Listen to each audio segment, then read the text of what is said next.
Well, shalom, shalom. I'm Barbara, and I'm always short and sweet. Is the Pope the Antichrist? Well, you remember the Pilgrims came over here in 1620 to America with the Geneva Bible. They came over here for freedom of religion, and they found in Revelation 13:17 that the Pope was the Antichrist. And from the year 1583, Protestants in the Geneva Bible recognized the Pope as Antichrist. And one of the reasons that the Protestants recognized the Pope as Antichrist were some of the Latin statements that were found in canon law. Well, now these statements are available to us because the Vatican Library has been digitized, and they are making them available for free. Well, but they are written in Latin. So the Protestants knew that some of the Latin statements that were found in canon law actually fulfilled the specific words that are found in the Bible referring to the Pope. For example, in 2 Thessalonians 2:4, where the man of sin was to show himself, detour, as God. And that was actually fulfilled within canon law. And this is an example from Decrypium, Granti, and this is a 59 copy. And it's interesting to find some quite bold, pretentious claims to the power that the Pope had. There was one bold claim made by the Pope that Martin Luther had a problem with, and it was found on Diftinctio 40, where the Pope claimed to be as God. So the Protestants recognized these specific words as God coming from 2 Thessalonians 2:4. And here it is over here in the document to the left in Diftinctio 96, page 314. The Austin detour are the Latin words for as God. And you can look that up in the dictionary. To show himself as God, or to present oneself as God. So here we go again in 2 Thessalonians 2:4, where the man of sin was to show himself, detour, as God. Well, Augustus Triumphus wrote a great work about the Pope, and this was all done, and it was an authority that was used by many people. And John the 22nd commissioned this work by Augustinus, which established the Pope once again to be Vicarius Filii Dei. And this was an official authoritative commission book by the Pope. And the book also stated that the Pope had authority, among other things, to change the Sabbath day to the Lord's Day. So the Pope has been styled Lord God the Pope, and this title has been used by extravagantes in this body of canon law. Well, what is Antichrist? In Leviticus 24:18, we read about a substitute beast, life for life. It is interesting that the Latin for that word is referred to as vicarium. And in the Greek, the word is referred to as anti.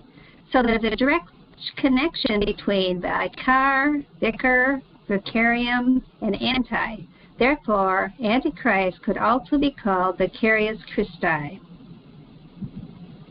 And there are multiple examples of the Pope having this title in these digitized documents as of 2019, where the Pope was referred to as Vicarius Filii Dei.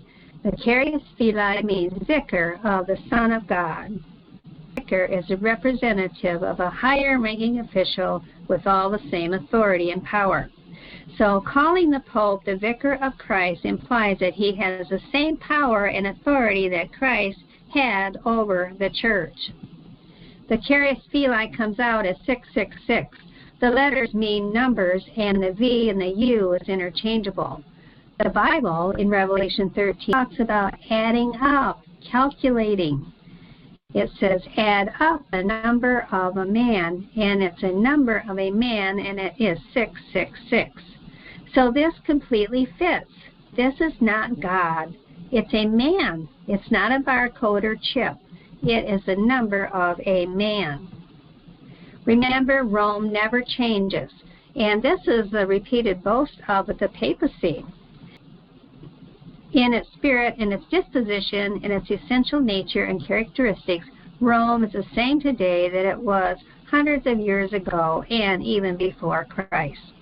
And I'm going to skip down to this encyclopedia, Christianity. The doctrine of infallibility relies on one of the cornerstones of the Catholic dogma, that of papal supremacy, whereby the authority of the Pope is the ruling agent as to what are accepted as formal beliefs in the Catholic Church. So the Pope admits Catholic Church has shed the blood of the saints and the martyrs for centuries. And remember that Rome never changes. It even says that herself. So this is a video that I did a couple years ago, so I hope you'll go and watch it, where Pope John Paul II apologizes for all the martyrs and the people that were killed by the hand of Rome. Seeking religious freedom. That's what the Pilgrims were doing when they arrived in America in 1620. They faced harassment, fines, and imprisonment for their religious beliefs. And isn't that so for us today, for those that speak up and try to stay true to the Bible, that people are criticized and even banned and punished for it? So religion that is required to use coercion of force is consistent with the kind of force that we see in Revelation 13 and 14, where all men are compelled to worship under the threat of death. In Revelation 13, 16 through 17 says, "And he causeth all, both small and great, rich and poor, free and bond, to receive a mark in their right hand or in their foreheads, and that no man might buy or sell, save that he has the mark and the number of the beast and the number of his name." So remember, my people are destroyed for lack of knowledge, is what it says in Hosea 4:6. And please like it. This is a blessing to you, and share it with your friends that love Yeshua. This is not an attack on any good Catholic people. This is about the hierarchy and the rulership.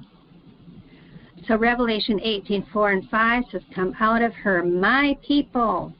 Remember, I'm short and sweet, and I'll see you next time, Yah willing. And thank you for being here today.